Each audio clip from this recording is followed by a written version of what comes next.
Good morning everyone. As you know, today is your SST video day. So today we will discuss the chapter number 3, the Sultans of Delhi, part number 2.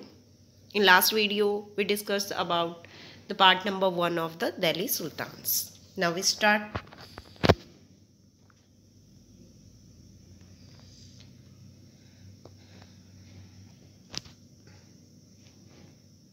In this chapter we already discussed 4 blocks. We already discussed the 4 blocks because we divide this lesson in 8 blocks. So in last video we discussed about Delhi rise in importance, then Sultanate dynasties and rulers, sources. How do we know about the sources of Delhi Sultanate and background and mindset? Next, we read about the Sultanate strategies of growth in this video. Now,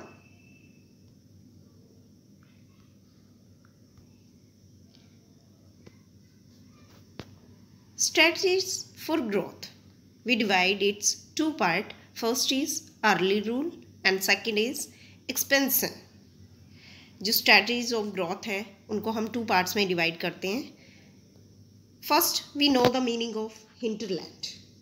Hinterland means the lands adjacent to a city or a port that supply it with goods and services. ये जो है meaning हमारी book में दिया हुआ है. And now, what is the meaning? Say this: the remote area of a country away from the coast. ऐसे areas जो coast या rivers, from the river banks of major rivers or from the main cities, जो main cities से या bank से या फिर coast से दूर के areas को हम क्या कहते हैं? Hinterlands. These are called hinterlands. They depend on nearby ports. ये किस पे डिपेंड करते हैं? Nearby ports पे डिपेंड करते हैं. And cities for goods and services. और ये जो ports हैं cities हैं किसके लिए डिपेंड कर रहे हैं? वो goods और services के लिए. Now, second word is the garrison town, a fortified settlement with soldiers. What is the meaning of this word? A garrison is a group of soldiers whose task is to guard the town or building where they live.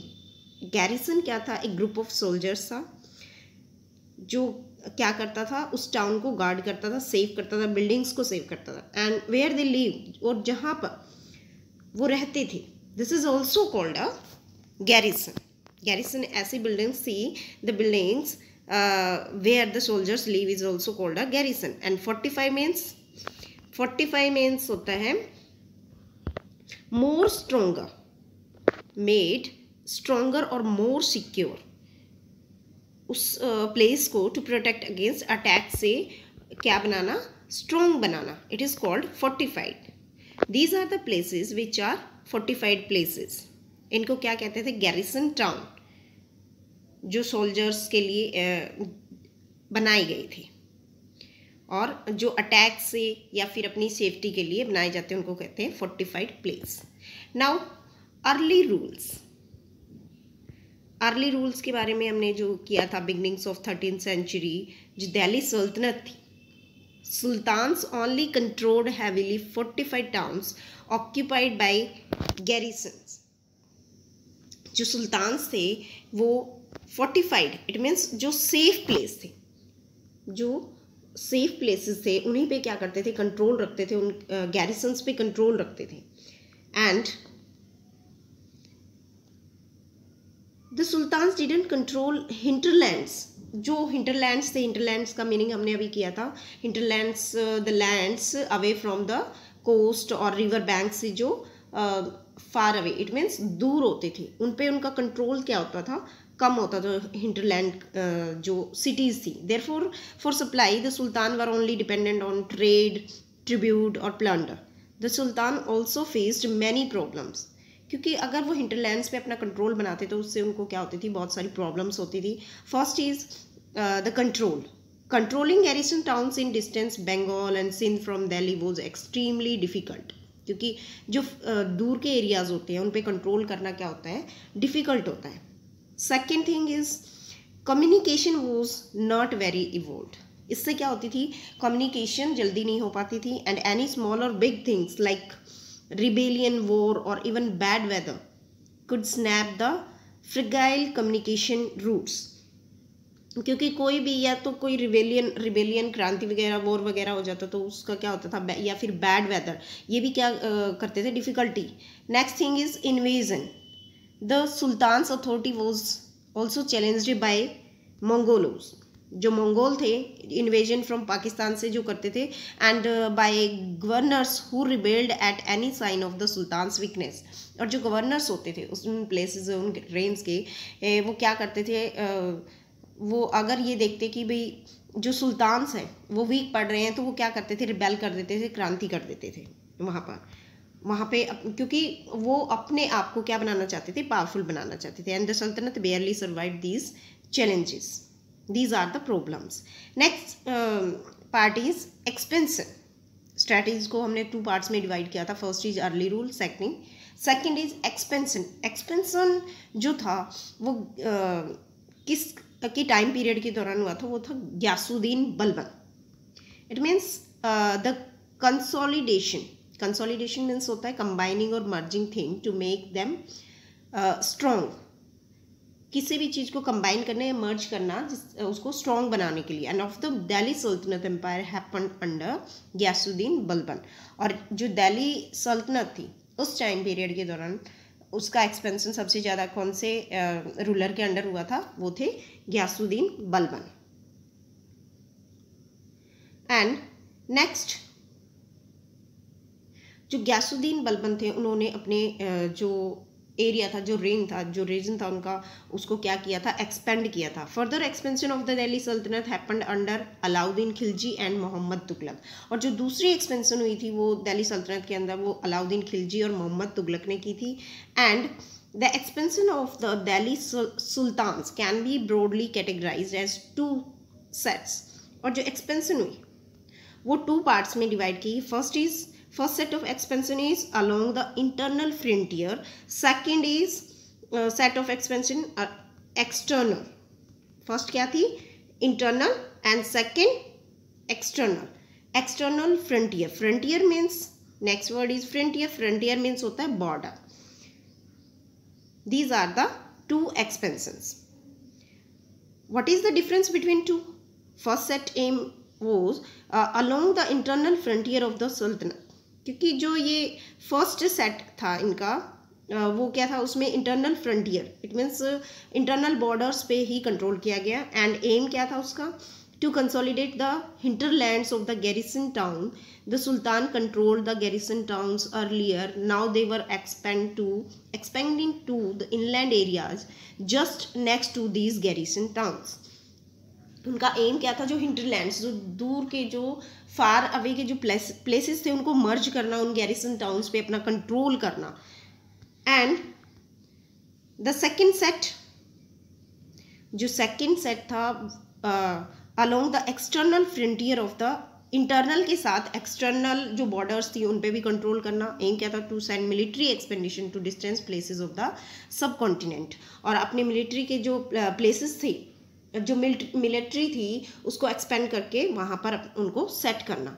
The first set strategy, जो first set strategy थी वो क्या थी, forest were cleared up in the Ganga Yamuna Doab region. जो forest थे उनको क्या कर दिया गया था, साफ करवा दिया गया, क्लियर करवा दिया गया था। And second is hunter gatherers and pastoralists were expelled from their habitat. जो हंटर गैदरर्स थे उनको वहाँ के प्लेसेस से हटा दिया गया था।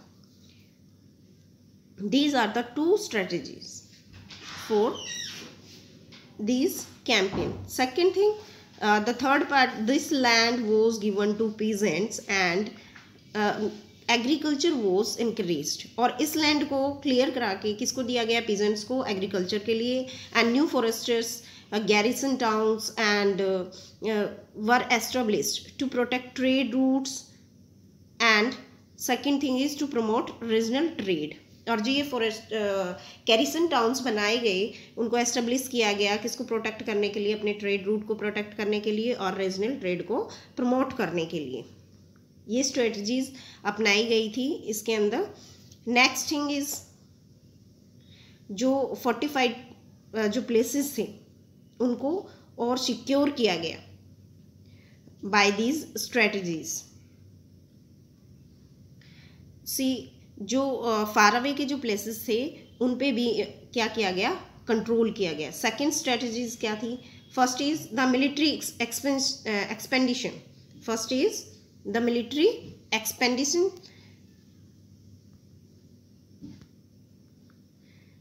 To South India. First started with the reign of Alauddin Khilji. जो मिलिट्री को क्या किया गया, लार्ज बनाया गया साउथ इंडिया के अंदर. और उन्होंने कहाँ पे ये किसने स्टार्ट किया था, ये अलाउद्दीन खिलजी ने स्टार्ट किया था. और एंड इसका जो मिलिट्री एक्सपेंडिशन का किसके टाइम पीरियड के दौरान हुआ था, मोहम्मद तुगलक के, जो अलाउद्दीन है उन्होंने स्टार्ट किया था और इसका एंड मोहम्मद बिन तुगलक के टाइम पीरियड के दौरान हो गया था जो मिलिट्री एक्सपेंडिचर स्टार्ट हुआ था. एंड द सल्तनत आर्मीज captured elephants, horses and slaves. सल्तनत जो आर्मीज थी उनके अंदर क्या क्या थे, elephants, horses and slaves. And they also carried away precious metals. और वो अपने साथ क्या लेकर गए थे, जो प्रेसियस मेटल्स थी वो भी साथ लेकर गए. And by the end of Muhammad Tughlaq's reign about 150 years later from when the Delhi Sultanat started. और जब दिल्ली सल्तनत स्टार्ट हुई थी मोहम्मद बिन तुगलक के जो टाइम पीरियड था उसके एंड होते हुए, तो टाइम पीरियड कितना हो चुका था, 150 ईयर्स हो चुके थे. And there आर्मीज had marched over a large part of the subcontinent. और उसकी जो मोहम्मद बिन तुगलक ने जो अपनी आर्मीज बनाई थी वो कहाँ तक पहुँच गई थी,